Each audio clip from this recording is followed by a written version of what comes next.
Hi, my name is Judge, and this is part number 3 of my Murder at Castle Nathria Arena card review. We are going to look at 22 more cards in this video, so let's get started with a new Warlock Legendary, Imp King Rafam, 6 mana, 6/6, Battlecry, Resurrect 4 friendly imps, Infuse 5, give your imps +2/+2.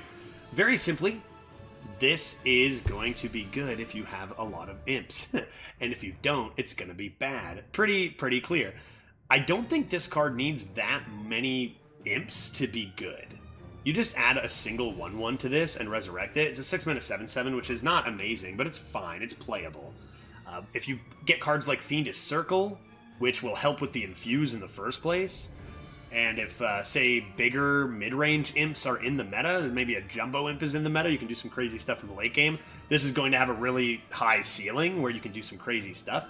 I think on average, it's going to be just good stats, nothing flashy. And then you're going to have those decks that you get this and you have a bunch of imp synergy, Wicked Shipment, maybe other imps coming out in the set, and it's going to be fantastic. At its high point, this card just obliterates the board with stats and could be a potential game winner. But I think for consistency's sake, it's probably just going to be mostly okay with that high ceiling when you get a lot of imps. Speaking of which, next up we have Mischief Imp, a 4 mana 3/3. That's a pretty decent sized imp for Imp King Rafam. So if this card is pretty common as a rarity here, but if it's fairly common in the draft, that can really help Rafam. So it's a 4 mana 3/3 Battlecry. Summon a copy of this. Infuse 3. Summon 2 copies instead. Oh my. That's insane. That's an amazing card. There's a 4 mana 4/4 that you get it to be a 6/6 if you have 2 other things on the board, which is harder than infusing. And this just straight up comes as a 4 mana 6/6 that could be a 4 mana 9/9, and that infusion is not even that high. So that's crazy. This can be a 4 mana 9/9 on turn 4. It's not going to be as good as something like Wildpaw Cavern, which is a 4 mana 9/12, a little bit unconditionally, a little bit slower, but this card looks nuts. That's going to be, for me, probably an auto pick until I see just how consistent that infuse is, but man, Zulok is going to love that. Insane. Next up, we have another Warlock card, a location, Vile Library, 2 mana, 2 durability, and the effect is give a friendly minion +1/+1. Repeat for each imp you control. Okay, so we see a huge imp theme coming in with Warlock here. Now, the problem with a card like this in Arena is, as much as a lot of Warlock cards are going to be looking to do stuff with imps, it doesn't actually mean that's going to be the way your draft goes. And this is completely useless without imps. Unlike some of the other locations and other cards with synergies we've seen, this needs imps to be playable. You can't play a 2 mana give 2 minions +1/+1 over 3 turns. That's going to be a complete waste. So you're going to need imps. So you're probably not going to draft this until you have the imp synergy. But with this new Mischievous Imp, maybe if you draft a couple of those, maybe there are some of the cheaper imp options in the rotation, such as Fiendish Circle. And then this becomes amazing really fast. So that's where you get a little more constructed-like, though, right? And this isn't constructed. I don't think it's going to be consistent enough, and even if you do have a few imp cards, this can still be a dead draw sometimes. So I don't think this location's actually going to be that good in Arena until you get, like, that one deck that has, like, 6 of these great imp cards, and then you get this late in the draft, sure, then it's going to be awesome. But for the most part, I don't think it's consistent enough. Next up, we have a 1 mana 1/3 Warlock card, Flustered Librarian, has +1 attack for each imp you control. So, same kind of story as Vile Library, not really going to be gaining a ton of effects consistently, although at 1 mana, you play this and then maybe you coin out your Fiendish Circle. There's a lot of cheap options. You don't have to pay, like Vile Library is a little more expensive. This you could get the effect off, but it doesn't matter as much because it's already a good card, even without an effect. 1 mana 1/3, you're a Zulok, it's a worse Voidwalker, sure, that's fine. And then maybe you can make it even better. Maybe you coin out your Mischievous Imp on 3, and then all of a sudden, you're clearing, you're up trading into something that you weren't going to be able to clear before. So I'd say this is just like a very strong 1-drop. Already good stats with a potential very strong effect, even if not super likely. Really, really nice. Next up, Impending Catastrophe is a 2-mana spell, shadow spell for Warlock. Draw a card, repeat for each imp you control. This might come as a shock to you, but the more imps you have, the better this is going to be. Seeing a very, very clear pattern here. This is an interesting one, though, because it's not good on its own at all. It's terrible on its own with no imps. And also, Warlock doesn't really need card draw as much with that hero power it has. So when you get a card draw card in Warlock, it's got to be really good to want to take, like really good. And this I don't see being really good unless you have a bunch of imps. That Fiendish Circle is going to be a big one. Maybe you can play this with the Mischievous Imp, and that would probably be pretty good. But you just usually don't need to draw that much, because you can always just refill and draw 2 for 1 in the late game with your opponent. So I'm thinking that this card looks great. Actually not going to be super great for Warlock in Arena for this coming up rotation. We'll see. We'll see. If there's a lot of... If you've got, 3 Fiendish Circles, by all means. But I don't think that's actually going to be something you want in your deck when you already have access to card draw. Next, we have a 4-mana 3/5, switching it up here to Hunter, a Beast, Stonebound Gargan. Rush, Infuse 3, also damages the minions next to whomever this attacks. Wonder if they're ever going to just make Cleave a keyword. This is amazing, and the reason why, we've talked a lot about in this review, consistency, and how you need consistency coming from cards, or else they take a big hit, and this one is very consistent. One, a 4-mana 3/5 Rush is a good card. That's a completely fine card. And, it's not insane on its own, but it's strong enough. It's got initiative, can clear, the remains of a 2 or 3 drop left on the board. Really, really nice card. With that Infuse 3, it becomes very good. Very, very strong. That's a lot of damage coming down. You can usually, on turn 4, especially if this is already infused, you can trade, clear board, and keep this as like a 3/2, or even a 3/1, and your opponent has to then spend more resources to deal with it. And that infuse number does not seem very high to me, especially in a Hunter. Now, the thing about Hunter and infusing stuff is that you're going to be going through a lot of your cards and then top decking, and then you'll have no chance at the infusion. So in your starting hand with your 1 and your 2 drop, great, that's going to be infused. Sometimes it might be a little awkward when you're drawing it in the mid game or the late game, but I think that Infuse 3 is not a very hard ask for a class that wants to get really wide and go face. Very strong card. Next, we have a Shaman Spell, 1 mana, Convincing Disguise. Transform a friendly minion into one that costs 2 more. Infuse 4, transform all friendly minions instead. This is an interesting one, because Unstable Evolution was always an insane Arena card. Evolve was always fine. It was sometimes great, it was sometimes okay. And this kind of is somewhere a little bit in between them, where... that costs 2 more is a big deal. Getting 2 evolves for the price of 1, that's a big deal. Infuse 4 is just awkward enough that it might be actually tough to make it. In all these circumstances, you're going to want wide Shaman decks. You do have totems, which help a lot. So once you get the infuse hit, you're going to still need enough minions on board to make this worth it, right? Because you've gone and infused all your minions into this, leaving nothing on the board. I think this card is going to be good. I think a lot of people might be misplaying with this by really trying to wait for that infuse huge effect, when maybe just, getting that double evolve on something that's made a value trade is going to be great. I think that since you have the option to do either, it becomes nice and versatile, which is good. So I'm looking forward. I'm a big sucker for Evolve Shaman, so I'm just like, I'm really hoping these cards work. This one looks, I think, quite good. I think it looks quite good. I think this is going to be like, if you could draft a Lackey, you would, and this is better than Evolve Lackey, getting the double instead of the 1/1, so this is going to be great. And you have that insane high roll to go for, which is fun. Next, we have a neutral beast at 7 mana, 3 attack, 12 health. Taunt, your non-red herring minions have stealth.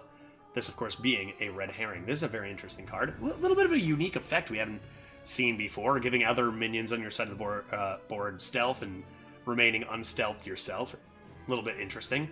This looks very similar in stat line to Sleepy Dragon, which is 2 more mana. So that's a much better Sleepy Dragon over here, even losing the 1 attack. Also reminds me there's a card, Ancient of Blossoms, 6 mana, 3/8 taunt. 4 extra health for 1 mana, seems worth it too. I'd say this is definitely the best out of all those. I think that this is very well statted and costed, because any deviation here, and we're looking at a pretty OP card. Interesting effect too. I think this is going to be a good card. I think this is going to be weirdly good. Giving your other minions stealth, you make a value trade, you keep like a 6/1 on board, and all of a sudden they can't hero power it away, or play cheap removal. If they don't have hard removal, this card could do a lot of work. I think it could actually fit a lot of different archetypes too. Aggro, you protect your minions behind this.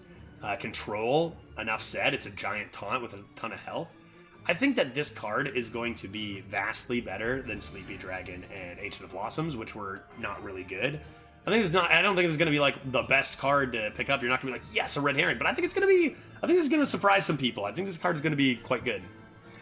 Next, we have a Mage Frost Spell, Solid Alibi. 2 mana until your next turn. Your hero can only take 1 damage at a time. A lot of people compare this, rightfully so, to Ice Block. You're kind of negating a little bit of timeout involved as well. You're negating damage and kind of buying some time. In Constructed, that's amazing as you look to, get your combo, get your win condition. In Arena, that sucks a lot, because what are you waiting for? Use your card instead of to do nothing to develop the board, because it's a more of a long process to earn that board and therefore earn the win. So this card's going to be absolutely garbage in Arena, and you should never take it, really. I mean, unless you have some sort of insane Constructed deck, but that card is trash. Next, we have a legendary 7 mana 5/4 Hunter card. Huntsman Altmore, Battlecry, summon a Gargan Companion, infuse 4, summon another, and infuse 8, and another. So, Gargan Companions are the exact same as Animal Companions. The same stats, the same effects. So you've got your 2/4, give your other minions +1 attack, your 4/2 charge, and your 4/4 taunt. And you will summon different ones once you infuse. So you're not going to get all 3 Huffers. You're going to get all 3 different Gargan Companions at infuse 8. So, how much do you have to infuse for this to be good? And I think the answer to that is probably you want to at least infuse this 4. If you play it on its own, it's kind of fine. Here's the thing. If you play this on its own, it means you're probably top decking. And if you're top decking, this is a great top deck on its own. Even if the stats aren't crazy for 7 mana. They're still good for 7 mana. But even if they're not insane. If you infuse this for 4, this card is nuts. This card is crazy good. It's literally like a 1 mana discount on a Call of the Wild at infuse 4. And then if you get to infuse 8, if it's in your starting hand, which is a tough thing, right? It's a tough thing to have a dead card as a hunter that you're not tempoing, and to get that many minions out. But if you do it, it's batshit. It's insane. It's insane. The card's nuts. So I think that most of the time it's going to be an infuse 4, and it's going to be extremely good as an infuse 4. And then other times it'll be a top deck, and it'll be a good top deck, even if not as strong. Looks like a very strong legendary for those reasons. Next we have neutral, epic, 4 mana, 4/4. Oh, this is good. This is good. I was wondering when we'd get to this one. Demolition Renovator, Battlecry, destroy an enemy location. And I love that this card was printed. I love that this card was printed because something that we learned from dormant minions being so dominant in Arena is it kind of sucks to just not be able to interact with something your opponent is doing at all. You just watch it, and it's like, darn, I can't do anything about this, right? Like a minion you can maybe have removal for, even a weapon, there's weapon tech, lots of different tech that you can do, but there's nothing for dormant minions. And locations have that same kind of vibe where there's just not much you can do about it. Now there is. It's not going to be common, it's an epic card, but just the knowledge you can have your location destroyed. Better get using it.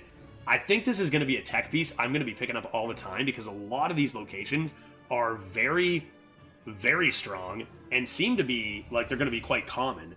So I feel like I'm going to be drafting this all the time. Now, it's a 4 mana 4/4, which is not good on its own. It's playable, barely, but it's not good on its own. I think it's well statted as well. Love that this card exists. Depends how many locations there are out there, obviously, but I'm going to be picking that up all the time. Looks really, really a big fan of that existing. Next, we have a 4 mana 4/5, Dispossessed Soul.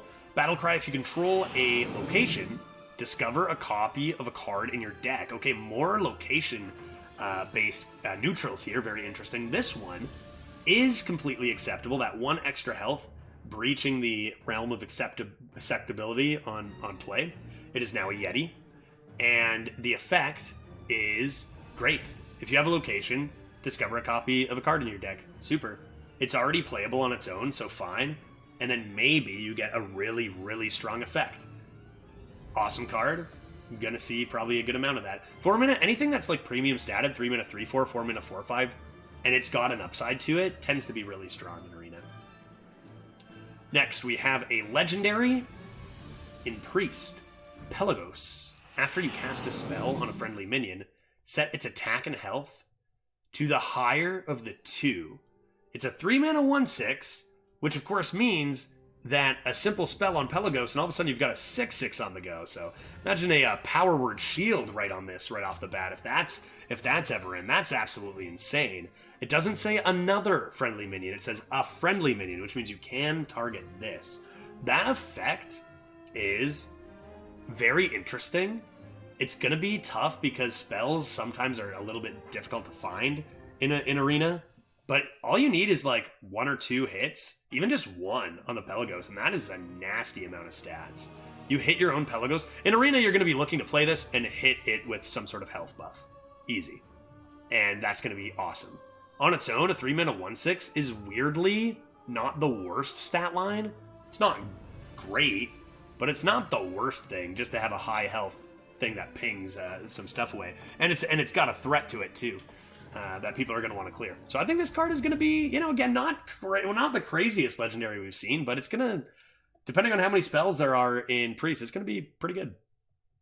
Next up, we have an epic Holy Spell, Boon of the Ascended for Priest. 4 mana, give a minion +2 health. Summon a Kyrian with its stats and taunt. So I feel like we see a pretty good turn 3 into turn 4 here, as you could get your 3 mana 8/8 and then your 4 mana 4/4. 8/8 has to wait a little bit, but there is a pretty solid spell. So give a minion +2 health. Yeah, that's oh wait, hold on. Not with the spells. That would summon another 8/8? No. Huh. Okay, that could get out of hand fast. I was thinking it was just like a 4/4 with like this stats or whatever. No, it's gonna be whatever the stats are. Oh my goodness. Okay, that could be a great mid-range card or a great late-game card. I'm looking forward to trying that out. Reminds me of the Molten Reflection a little bit from Mage, where you just can get like a 4 mana big minion, but you have to wait a little while. And I always thought that card was underrated. I think this card is going to be pretty good for the late-game side. Obviously not nearly as good on curve unless you have exactly Pelagos. Next we have a Necro Lord Drakka. 4 mana 3/4 legendary for Rogue Battlecry. Equip a 1/3 dagger, +1 attack for each other card you played this turn. So the question is a 4 mana 3/4 equip 1/3 dagger a good card on its own? And the answer to that is like, it's actually fine. It's not crazy good. It's fine. It's kind of like playing a Yeti. It's fine. Definitely playable on its own. So that's a big plus for it. And then how many cards do you have to play for this to be good? Like really good. I would say if you're able to play a 1-drop in this, that becomes good to great. And if you play 2 cheap drops with this, then that 3/3 dagger is looking good. But the later you wait, the tougher it is to use your weapon. And Rogue already has access to a dagger anyway. So at that point, you might just be using it to push face damage. I think this card is not something you're ever going to be sad you have in your deck. I think it's always going to be just a decent tempo play, which Rogue likes. But it kind of runs into a lot of awkward situations, because the later you wait, the worse your dagger is actually going to be. Unless you're doing some crazy combo to get like a 5/3 dagger, and then you're probably going face with it at that stage in the game.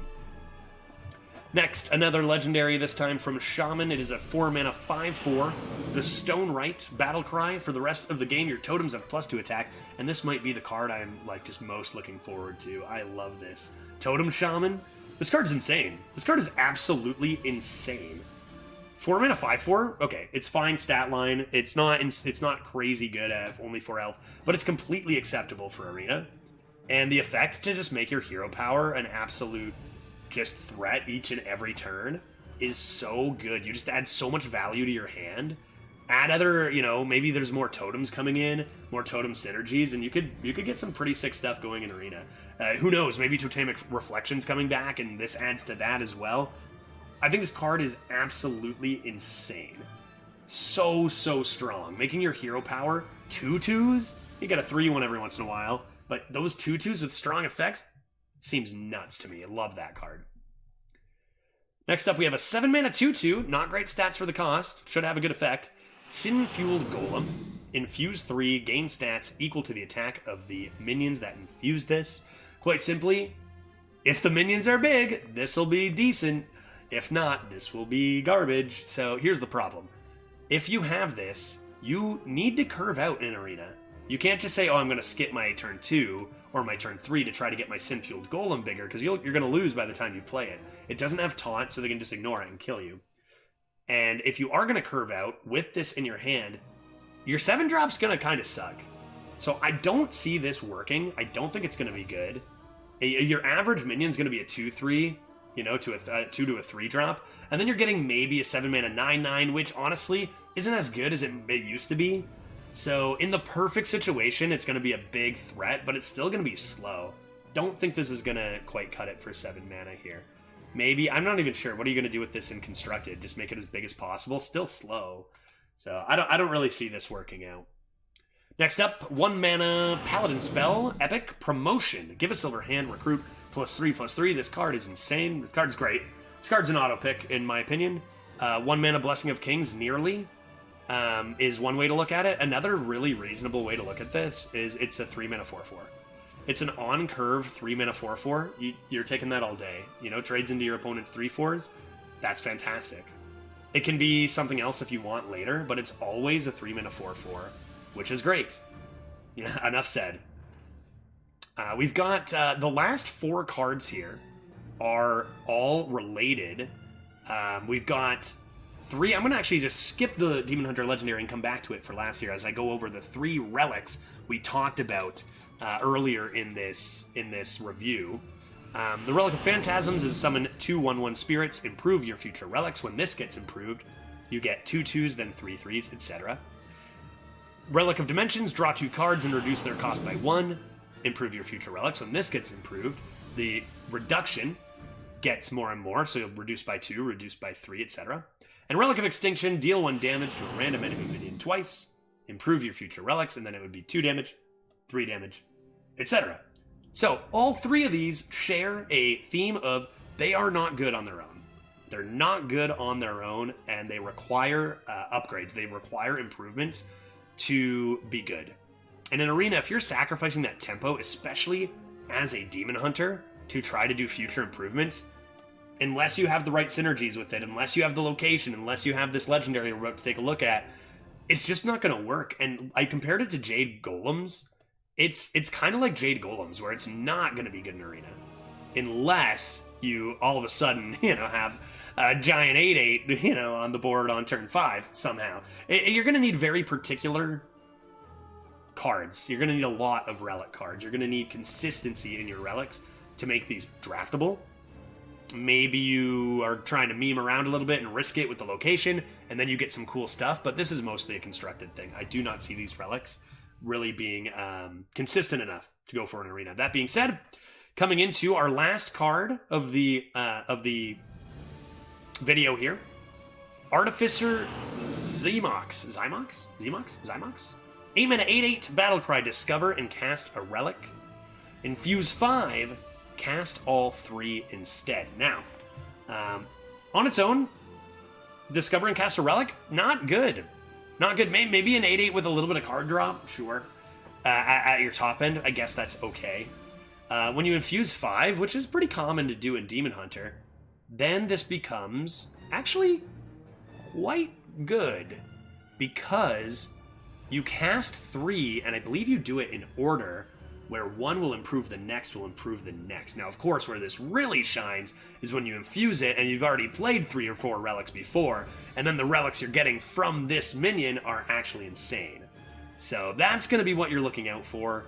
It's going to be tough. That's a constructed thing. The consistency's not really great, but the legendary I think could be good on its own, provided you get the infuse. So really cool feature, really neat idea, all these relics bouncing off each other, improving each other, but that kind of thing just is really tough to get going in Arena all that consistently.